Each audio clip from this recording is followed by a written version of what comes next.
Hi, my name is Siope. I'm with Smarter Parenting. So last time I was talking about parents telling white lies to their children and about the truth about Santa and the truth about the Easter Bunny.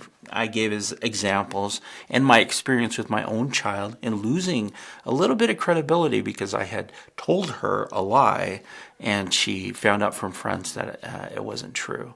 So one of the questions that has come up because of that conversation is, how do you communicate with your child if they come to you confronting you about something that you've lied about?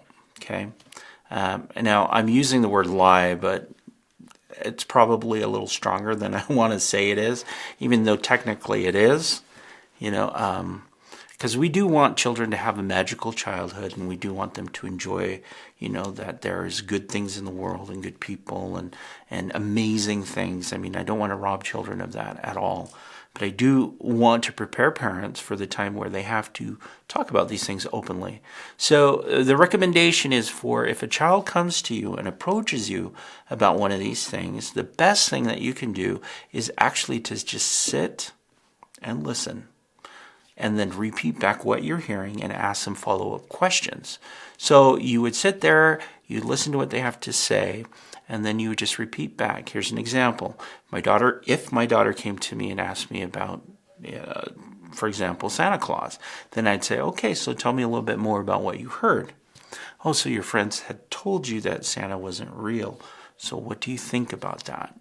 Okay, and what you're doing is you're having your child explore a little bit. Okay, the value in doing something like that is that you are asking for input from your child, and you're building a relationship of communication where you respect what they have to say. Okay, in addressing what's happening. You're showing interest in what is their concern, okay? Which huge thing to do. You're building this rapport, this communication with your child. You're reflecting back what you hear. You're asking for their opinion and what they think about it. And if your child asks you point blank, then you answer them honestly, okay? Because they've come to a point where they have a question and you don't want to skirt the issue, you don't want to minimize it, and you don't want to continue to lie about it.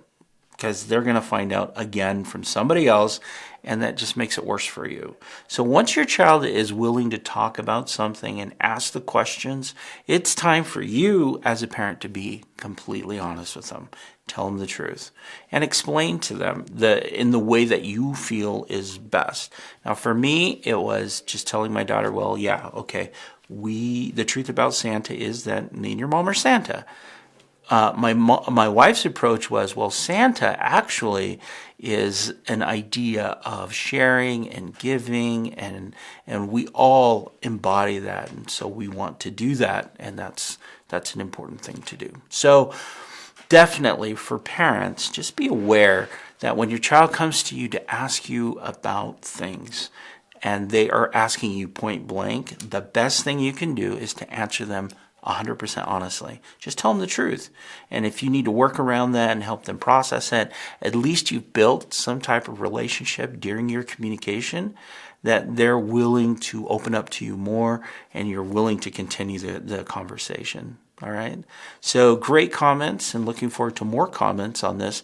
But again, I don't want to rob any child or parent in telling them what they should or shouldn't do as far as creating traditions for their families. You do what you need to do, but a time will come when they will come and challenge those things if you decide to do that. And as a parent, what is best for you is to be honest and to be open and communicate with them when they're ready for it. All right.